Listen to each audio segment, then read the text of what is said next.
ಮೀಸಲಾತಿನೇ ತೆಗೆದು ಹಾಕ್ತೀನಿ ಅಂತ ಹೇಳಿ ರಾಹುಲ್ ಗಾಂಧಿ.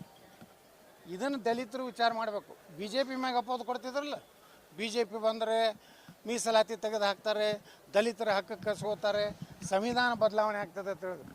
10 ವರ್ಷ ಆಯಿತು ನರೇಂದ್ರ ಮೋದಿಯವರು. ಹಿಂದೆ 6.5 ವರ್ಷ ಅಟಲ್ ಬಿಹಾರಿ ವಾಜಪೇಯಿ ಅವರು ಪ್ರಧಾನಮಂತ್ರಿ ಇದ್ದರು. ಸಂವಿಧಾನಕ್ಕೆ ಏನಾರು ನಾವು ಟಚ್ ಮಾಡಿದ್ವಿ. ಇವತ್ತು ಅಂಬೇಡ್ಕರ್ ಅವರ ಹುಟ್ಟಿದ ಊರಿನಿಂದ ಹಿಡಿದು ಲಂಡನ್ದಲ್ಲಿ ಕಲ್ತಂಥ ಅವರ ಮನೆ ಮತ್ತು ಅವರ ಅಂತ್ಯಕ್ರಿಯೆ ಆದಂಥ ಚೌಪಾಟಿ ಮುಂಬೈ, ಇವತ್ತೇನರೇ ಮತ್ತು ದಿಲ್ಲಿಯಲ್ಲಿ ಅವರ ಜೀವನದ ಕೊನೆಯ ದಿವಸಗಳನ್ನು ಕಳೆದಂಥ ಮನೆಯನ್ನು ಇವತ್ತು ಸ್ಮಾರಕ ಭವನ ಮಾಡಿದ್ದು ನರೇಂದ್ರ ಮೋದಿಯವರು. ಇವತ್ತು ಅಮೇರಿಕಾದಲ್ಲಿ ಹೋಗಿ ದೇಶದ್ರೋಹಿ ಹೇಳಿಕೆಗಳನ್ನು ಕೊಡ್ತಾ ಇದ್ದಾನೆ.